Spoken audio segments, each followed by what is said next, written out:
Good morning, everybody. I'm Ghaffari Israel, and I'm going to be talking about understanding drug abuse.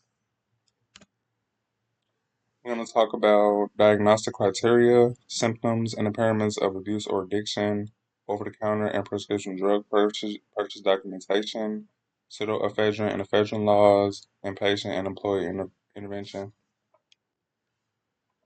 Substance abuse prevention and intervention is a core responsibility of pharmacy personnel. The following presentation describes preventative measures for drug abuse, diagnosis criteria, signs and symptoms of drug abuse, and procedures taken when drug abuse is suspected by pharmacy personnel or the patient. With patient education, the appropriate referral of resources, and actively quarantine patient questions and concerns, pharmacy personnel can effectively combat substance abuse. The Diagnostic and Statistical Manual of Mental Disorders, 5th edition, is an industry standard text on the names, symptoms, and diagnostic features of every mental illness, including addictions. There are 11 diagnostic criteria for substance abuse under the Diagnostic and Statistical Manual of Mental Disorders. Taking a substance in larger amounts or for longer than you're meant to, wanting to cut down or stop using the substance but not managing to, spending a lot of time getting, using, or recovering from use of the substance, cravings and urges to use the substance, not managing to do what you should at work, home, or school because of substance use. Continue. Continuing to use even when it causes problems in relationships, giving up important social, occupational, or recreational activities because of substance use, using substances again and again even when it puts you in danger, continuing to use even when you know you have a physical or psychological problem that could have been caused or made worse by the substance. Needing more of the substance to get the effect that you want, tolerance. Development of withdrawal symptoms which can be relieved by taking more of the substance. Now for symptoms and impairments of abuse or addiction. A person battling addiction will display certain behavioral signs and symptoms such as missing work or school, decreasing performance at work or school, stealing money from family, friends, or work, unusual mood swings and aggressive behavior, secretive behavior and hiding where they have been or what they have been doing, missing money or valuables, isolation from family and normal activities, continuous early refills on medication, and the inability to function without the substance. Oh yeah. Symptoms continue.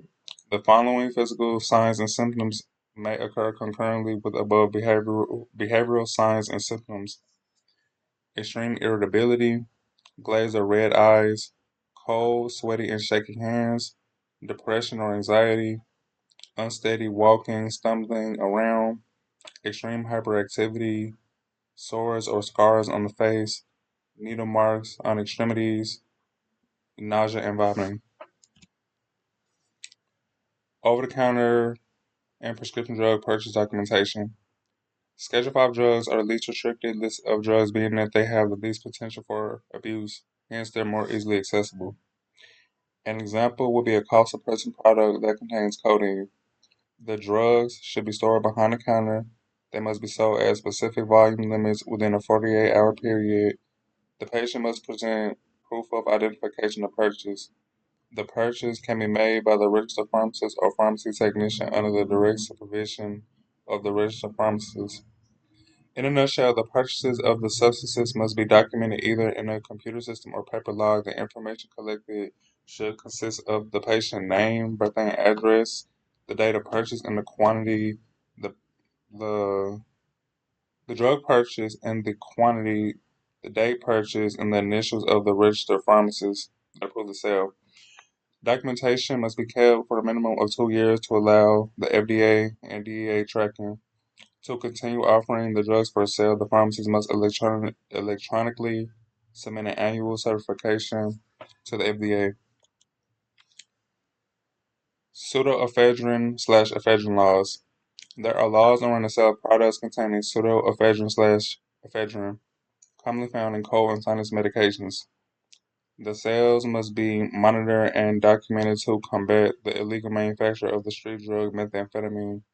The laws include the purchase can be limited to prescription only in some states. The purchase can be conducted by the registered pharmacist only in certain states. Daily sales of the regulated products cannot exceed 3.6 grams. A 30-day purchase limit cannot exceed 9 grams, and a 30-day purchase mail order cannot exceed 7.5 grams. Pharmacy personnel should also recognize smurfing, where meth producers pay multiple individuals to come purchase the maximum amounts of products that contain pseudoephedrine/ephedrine in a short time period to avoid detection. Example: if 3 or 4 people come to purchase the maximum amounts in a short time period, the technician or pharmacist can refuse to sell. Patient and employee intervention. In addition to asking questions, verifying prescriptions with doctors and physicians, and refusing to sell, the pharmacist acts as an intermediary between the patient and the appropriate resources. They can educate or counsel patients about the risk of abusing drugs and refer them to the most effective addiction treatment and community resources. For pharmacy personnel, pharmacists essentially approach their employees and offer them to participate in a treatment program to avoid repercussions if not initially drug tested and terminated. Participation is voluntary. And that's basically it, y'all. You have a good day.